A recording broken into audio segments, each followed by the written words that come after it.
কয়েকটি আদর্শ আপনার সন্তানকে শিখাতেই হবে, জরুরি। তার মধ্যে এক নাম্বার হচ্ছে ইসলামের যত কৃষ্টি কালচার আছে সেগুলো সব শিখিয়ে দিতে হবে।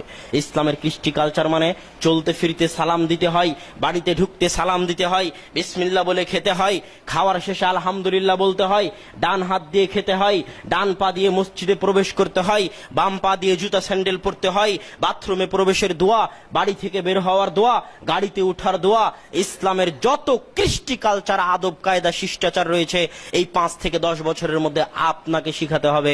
প্রতিষ্ঠান শিখাবে না, আপনি হচ্ছেন আপনার সন্তানের প্রথম বিশ্ববিদ্যালয়। দ্বিতীয় যেটা জরুরি ভিত্তিতে শিখাতে হবে সেটা হচ্ছে তাওহীদ।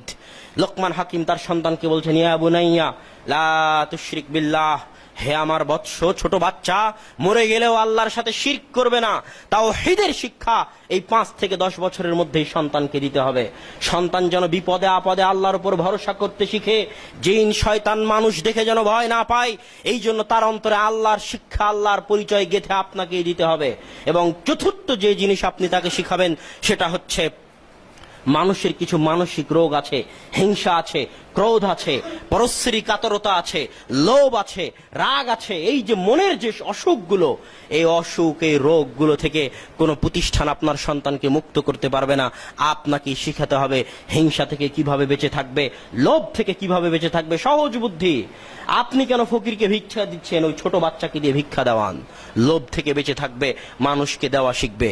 বাড়িতে কাউকে আসলে তাড়িয়ে দিবেন না, মেহমান আসলে বাচ্চাকে দিয়ে খাওয়ান, তাহলে সে খাওয়াতে শিখবে, লোভ থেকে মুক্ত থাকতে শিখবে।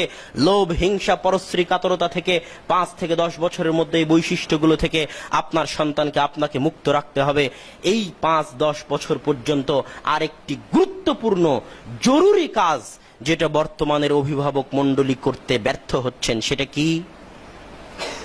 সেই দিন আমাদের রাজশাহীর ইসলামী মেডিকেলে গেলাম, একজন মহিলা ডাক্তার গল্প করতেছে আফসোস করে যে আমার কাজের মেয়েটা আমার ছোট্ট বাচ্চার সাথে ভালো ব্যবহার করে না। তিনি সকাল 8টা থেকে সন্ধ্যা 5টা পর্যন্ত ডিউটি দেন, তার সন্তানকে কাজের মেয়ের কাছে ফেলে আসেন। এটা হলো মায়ের অবস্থা। মা গেছে অফিসে সন্তানকে কাজের মেয়ের কাছে ফেলে। আর পিতার অবস্থা কি? পিতা আছে প্রবাসে 2টা টাকা পয়সা অর্জন করার জন্য। মনে কষ্ট নেবেন না, যারা প্রবাসে আছেন তারাও মনে কষ্ট নেবেন না, যারা মা হয়ে চাকরি করছেন তারাও মনে কষ্ট নেবেন না। ওয়াল্লাহে আল্লাহর কসম, ওয়াল্লাহে আল্লাহর কসম, ওয়াল্লাহে আল্লাহর কসম, আপনি যে 2টা টাকার জন্য যে মা চাকরি করতেছেন আর 2টা টাকার জন্য যে পিতা প্রবাসে আছেন সন্তানকে ফেলে, আল্লাহর কসম করে বলতে চাই, পৃথিবীতে টাকা কামানো অত কঠিন কাজ নয়। পৃথিবীতে পারমাণবিক বম তৈরি করা অত কঠিন কাজ নয়। আসমান, চন্দ্র, মঙ্গল গ্রহে যাওয়া অত কঠিন কাজ নয়।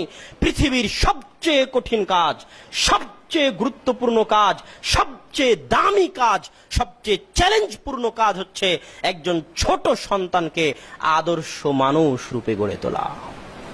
এর চেয়ে কঠিন কাজ আর পৃথিবীতে নাই। এর জন্য কমসে কম বয়স 10 বছর হওয়া পর্যন্ত একজন সন্তানের সৎ পিতা, সৎ মাতার সংস্পর্শ চাই। আর আপনি চলে গেছেন চাকরি করতে। এটাই কি মায়ের দায়িত্ব ছিল? মায়ের সবচেয়ে বড় চাকরি হচ্ছে সন্তানকে লালন পালন করা, সন্তানকে মানুষ করা।